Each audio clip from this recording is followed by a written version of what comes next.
sobre la historia de la tectónica de placas.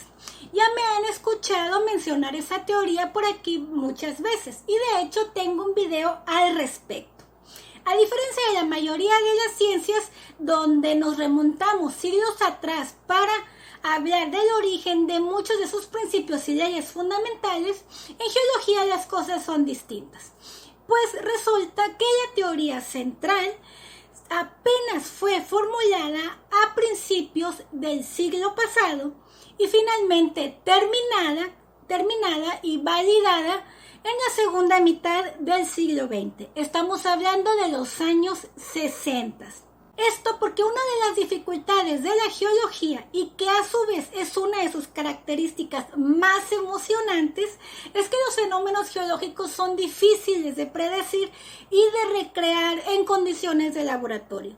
Y de hecho, si llegas a recrear algo, aún así tienes que tomarlo con muchas reservas. Los geólogos no podemos decir, oye Edna, haz erupción a tal día y a tal hora para poder medirte. O que voy a provocar un tsunami porque se me olvidó medir cierto parámetro. O voy a generar una cordillera montañosa o voy a fragmentar un continente. Pues no, ¿verdad? De hecho, en geología, aunque tengas dos fenómenos del mismo tipo, aún así no van a ser exactamente iguales. De hecho, ni siquiera hay dos rocas totalmente idénticas. Ahora, hago un paréntesis aquí. Si eres estudiante de geología y ciencias afines, hay una nota para ti en la descripción del video. Ahora sí, ya entrando en materia, les voy a contar todo el chisme, todo sobre cómo comenzó esta revolución científica, porque sí, fue una revolución científica. Y se los voy a contar con nombres y todo, porque mi pecho no es bodega y además me gusta el chisme.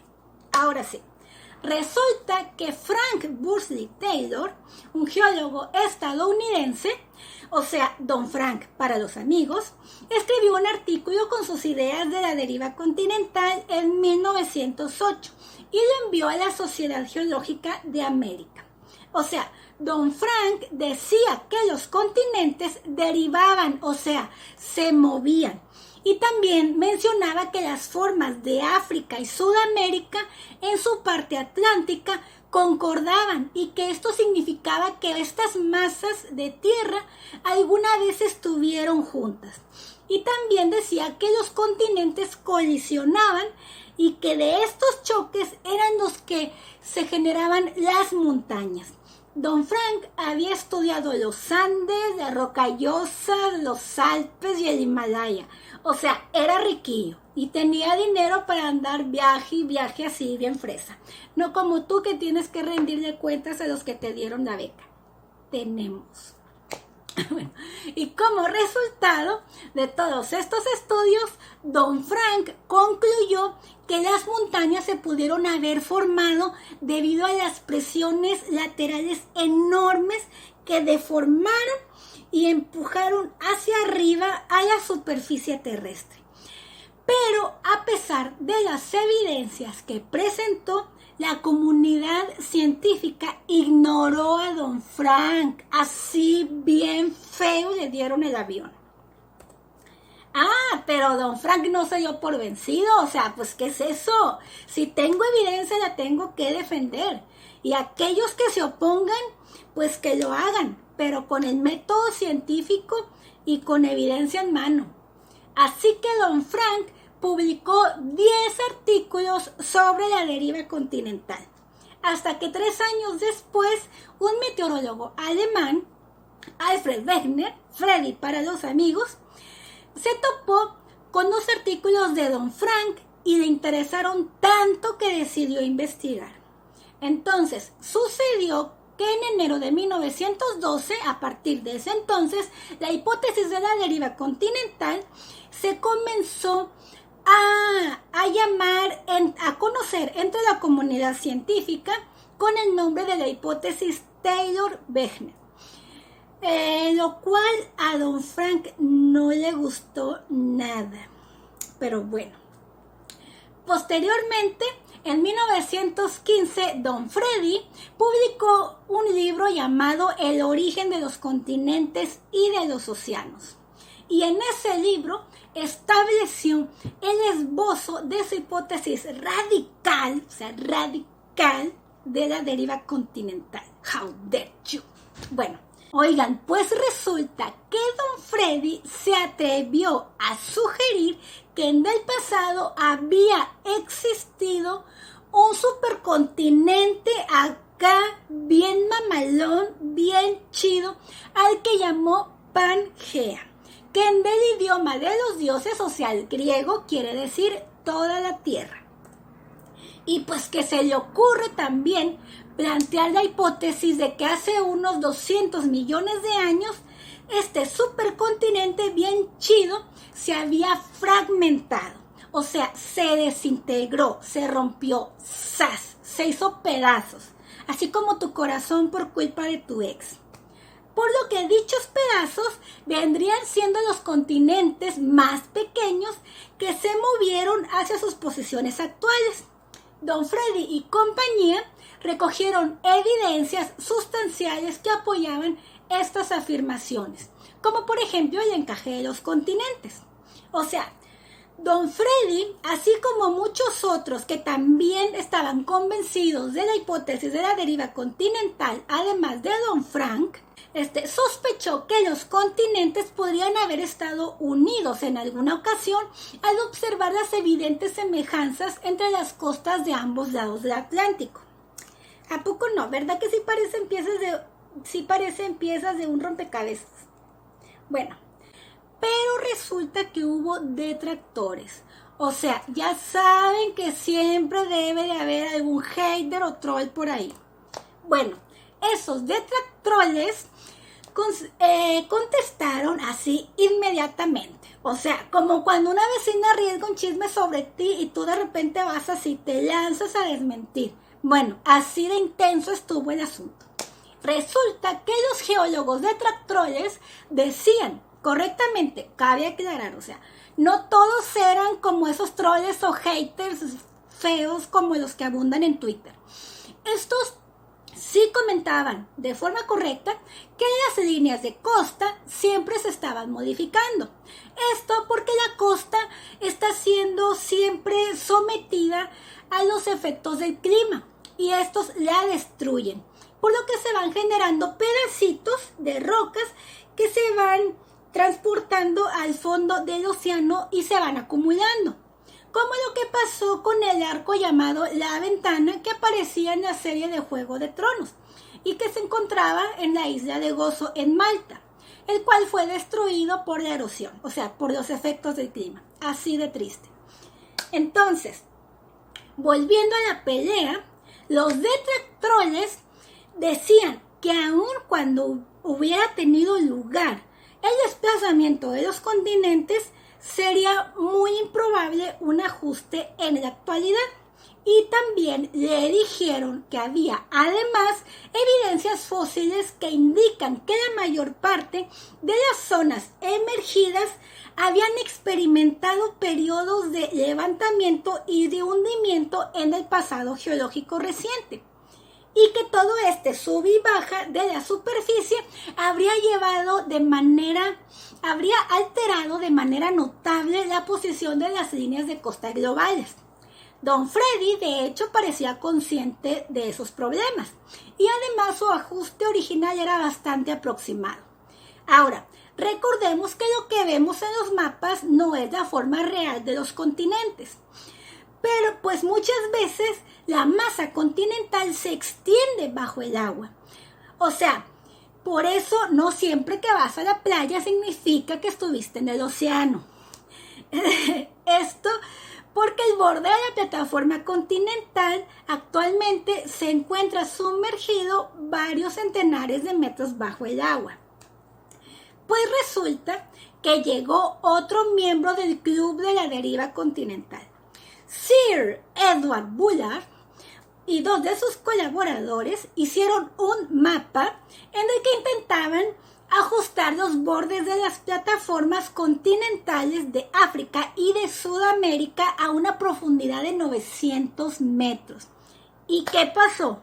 ¡Ah! ¡Sorpresa! O sea, los continentes se solapaban en unos pocos lugares.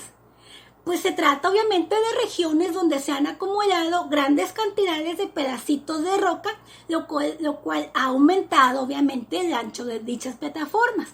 Y pues resulta que Sir Edward, o sea, Sir Teddy para los amigos, y sus colaboradores lograron un ajuste global mucho mejor de lo que habrían sospechado los del Club de la Deriva Continental. ¡A la madre!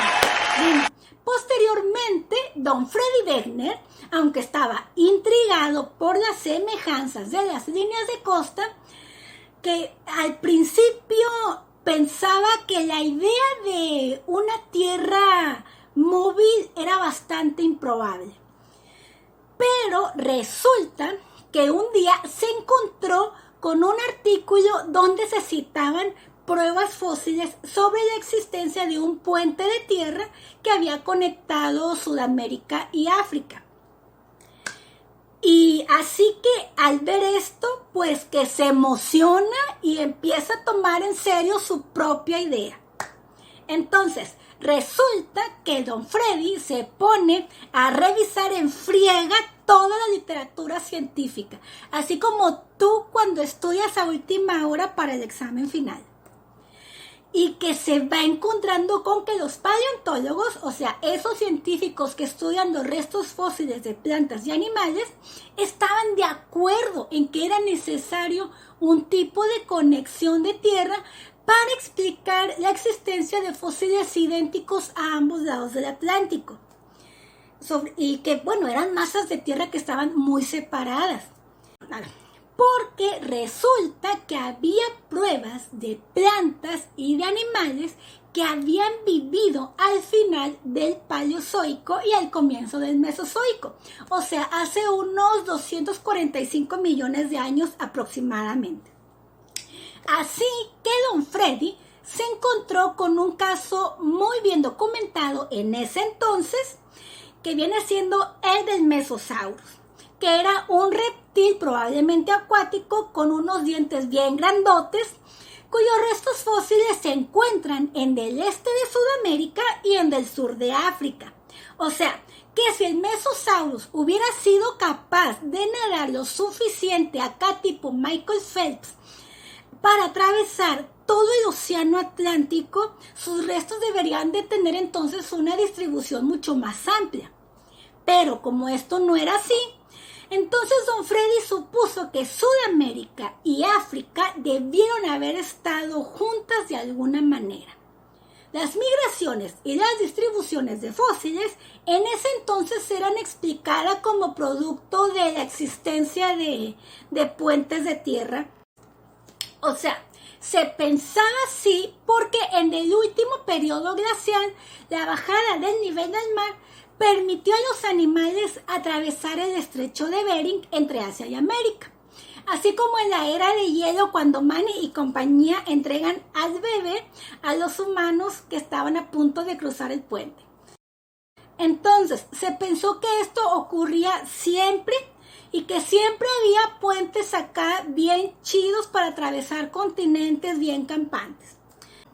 Por otra parte, don Freddy también citó la distribución del Glossopteris, que es un helecho fósil, como una prueba de la existencia de Pangea. Se sabía que esta planta bien chida se caracterizaba por semillas muy grandes y pesadas, que no podían ser arrastradas por el viento a distancias muy grandes. Entonces, y este helecho estaba disperso, muy disperso, entre África, Australia, India y Sudamérica durante el Paleozoico tardío. Pero resulta que también se encontraron restos de Glossopteris en la Antártida. Además, don Freddy también sabía que esos helechos con semilla y la flora asociada con ellos crecían solamente en climas subpolares. O sea, como en los climas que hay en el norte de Canadá y en el norte de Rusia. Tan frío que se antoja estar junto a la chimenea con un panecito y un chocolate caliente bien rico. Bueno, así que llegó a la conclusión de que las masas de tierra debían haber estado juntas, porque en la actualidad dichos fósiles están localizados en zonas climáticas muy diferentes de las que soportan plantas a quienes les gusta el frío. Así que para Don Freddy, los fósiles eran pruebas convincentes de que había existido un supercontinente bien mamalón acá, bien chido. Pero también Don Freddy citó en su libro la distribución de algunos organismos actuales para apoyar la hipótesis de la deriva de los continentes. Por ejemplo, hay plantas y animales modernos cuyos antepasados eran tan parecidos que tuvieron que evolucionar claramente en aislamiento durante las últimas decenas de millones de años. Como por ejemplo el caso de los canguros, que son marsupiales que viven en Australia, pero que tienen un vínculo fósil directo con la zarigüeya, un marsupial que vive aquí en América. Pero también había otro tipo de pruebas, que eran las de los tipos de roca.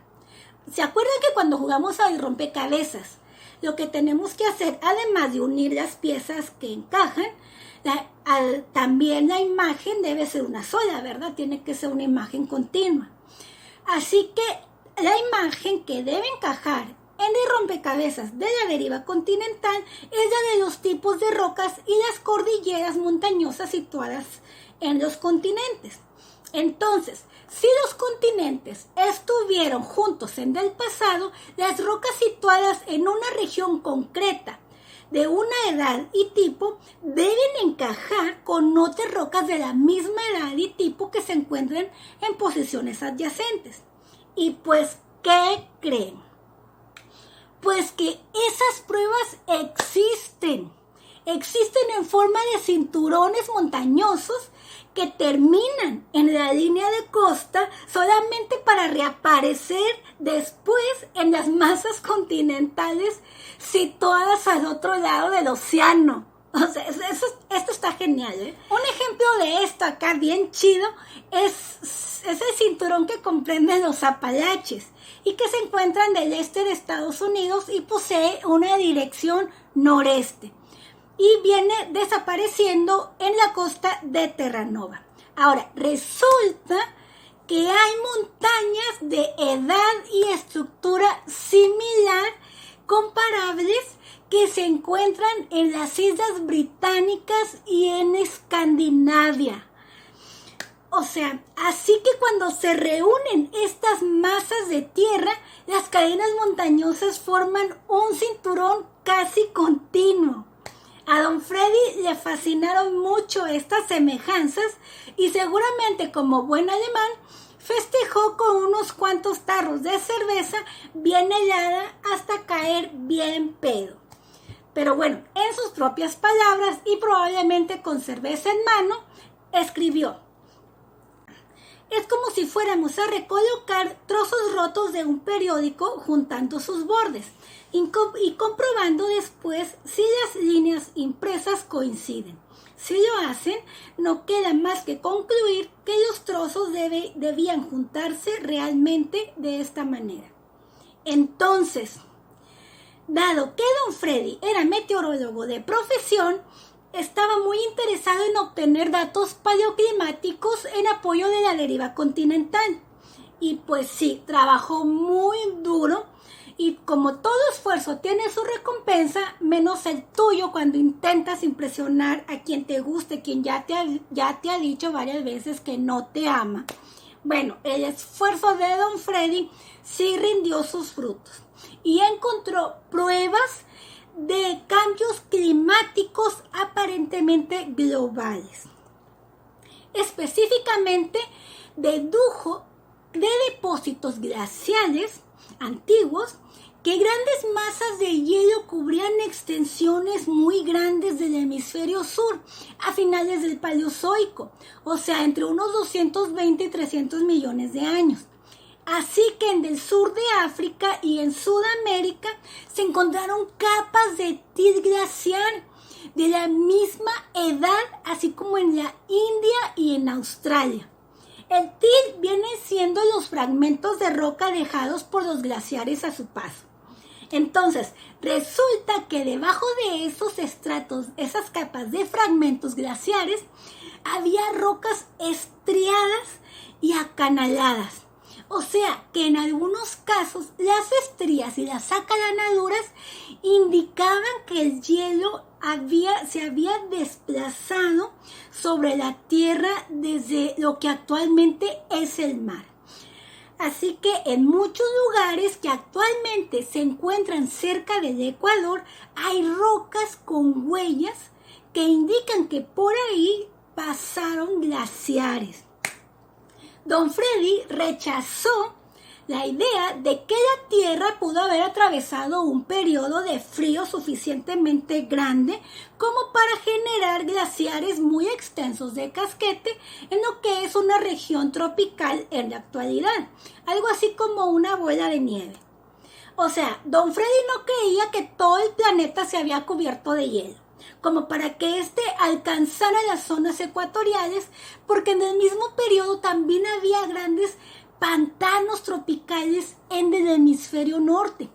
Estas ciénegas con su abundante vegetación bien chida se convirtieron finalmente en los principales campos de carbón del este de Estados Unidos, de Europa y de Siberia.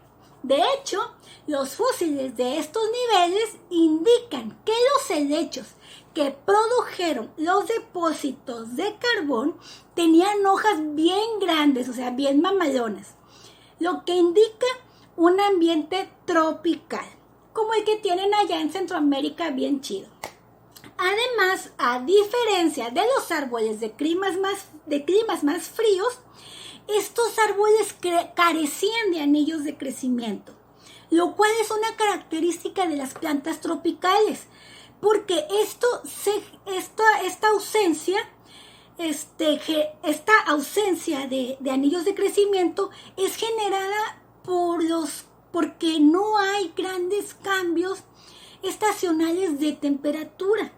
Don Freddy creía que podría proporcionarse una explicación más plausible para la glaciación del final del Paleozoico.